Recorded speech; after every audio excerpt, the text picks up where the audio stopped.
Good morning, kids! We are excited to be with you again in our online AKM class today.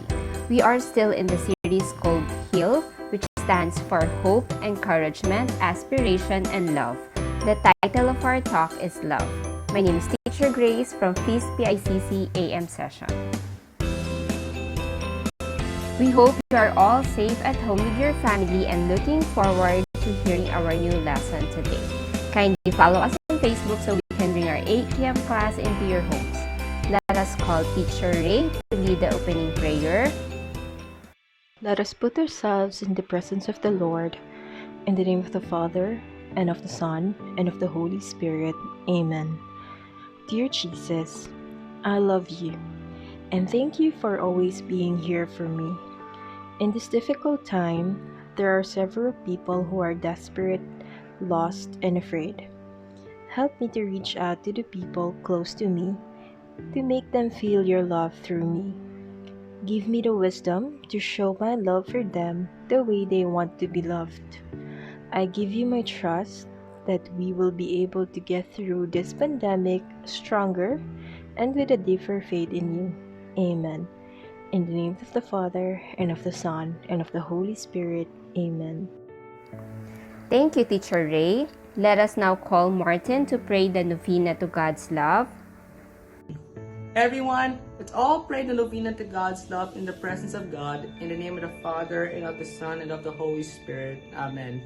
Today, I receive all of God's love for me. Today, I open myself to the unbounded, limitless, overflowing abundance of God's universe. Today, I open myself to God's blessings, healing, and miracles. Today, I open myself to God's Word so that I become more like Jesus every day. Today, I proclaim that I'm God's beloved, I'm God's servant, and I'm God's powerful champion. And because I'm blessed, I am blessing the world. In Jesus' name, Amen. In the name of the Father, and of the Son, and of the Holy Spirit. Amen. Thank you, Martin. Today, we continue to focus on the story of Jairus and the bleeding woman, since there are still so many lessons that we can learn from this story. As a summary, Jairus, the official from the local synagogue, had heard about Jesus' reputation as a miracle worker and begged him to cure his sick daughter. Jesus was on his way to Jairus' house when he was interrupted by a woman who touched his cloak to cure her bleeding. Immediately, the woman was healed. Jesus felt healing power had gone out from him. Jesus said to her, "Daughter, your faith has made you well. Go in peace. Your suffering is over." Jesus and his disciples were on the way when they received a message that the 12-year-old girl had died. Jesus said, "Don't be afraid, just believe." Jesus is stressing that anything is possible when we have faith.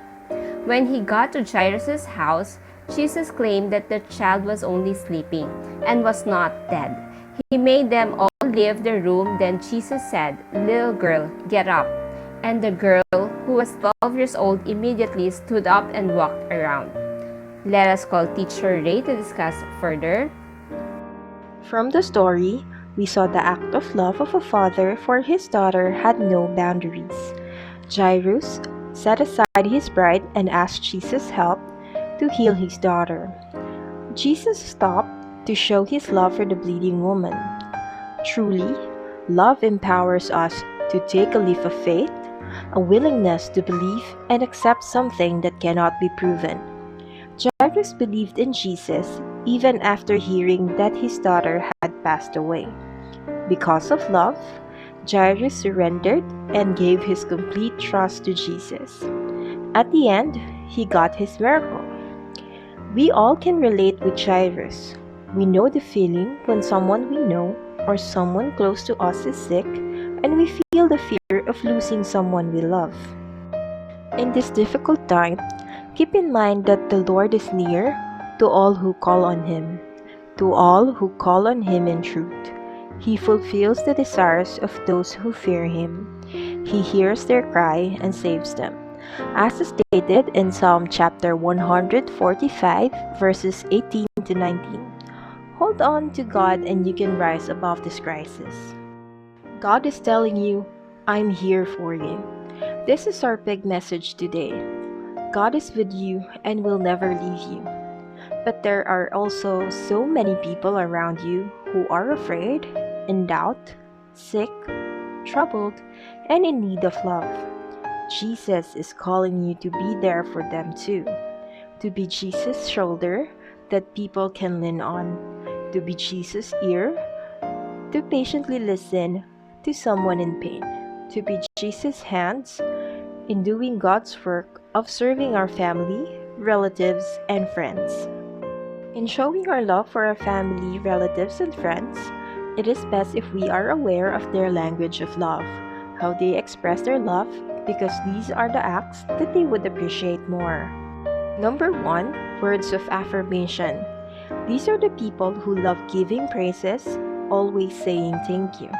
And likewise, these people would love to hear I love you, thank you, and other words of affirmation.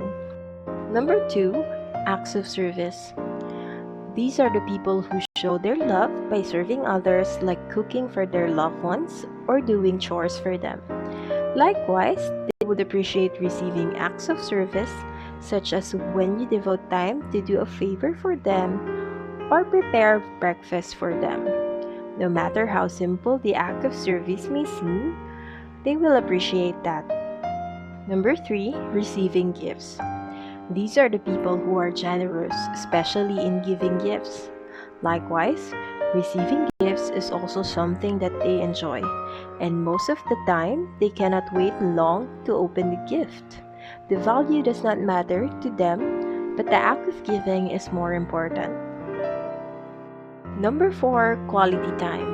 These are the people who will listen to you and are quite generous in giving their time to you. Likewise, they would also appreciate it if you will spend time with them and give them your undivided attention. And number 5, physical touch. These are the people who love to hug, to give a handshake. Likewise, they would also appreciate a simple pat on the back, holding hands, receiving an embrace. Let us call Teacher Grace to guide us in our activity. Hello, awesome kids! I'm Teacher Grace, and today we will be making a heart yarn craft. This is a beautiful decor that you can hang on the wall of your or on your Christmas tree as a symbol of God's love for us.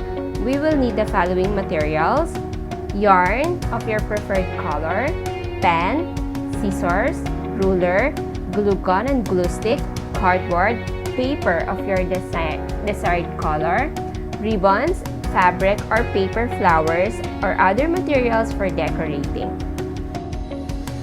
Let's start! First, get a piece of paper and fold it in half. Draw a heart-shaped pattern of your desired size.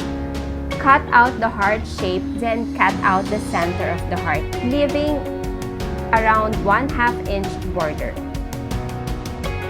Second, trace the paper heart pattern on the cardboard, then cut out the cardboard heart.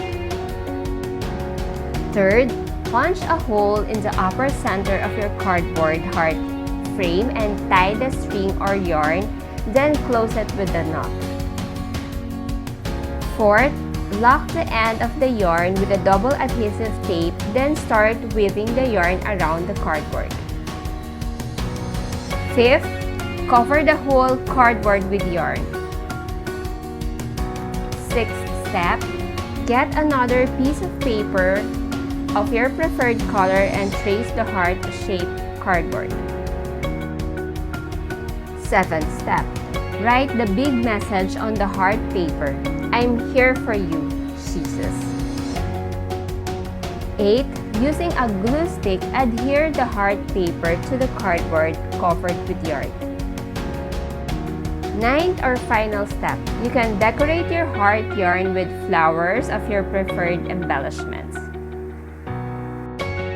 We would love to see you and your work. To take a photo of you holding what you made and post this in the comment section of our Facebook page.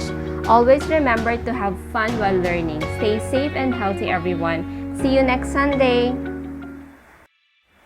Let us pray the closing prayer in the name of the Father, and of the Son, and of the Holy Spirit. Amen. Dear Jesus, thank you for our teachers, the lesson, and our activity today. Help us to be more like the bleeding woman, for she claimed her miracle through her faith and strong belief. Help us to be like Jairus, for his love for his daughter allowed him to be humble and to surrender to Jesus. We are lifting up to you the coming days. We surrender all to you. Amen. In the name of the Father, and of the Son, and of the Holy Spirit. Amen.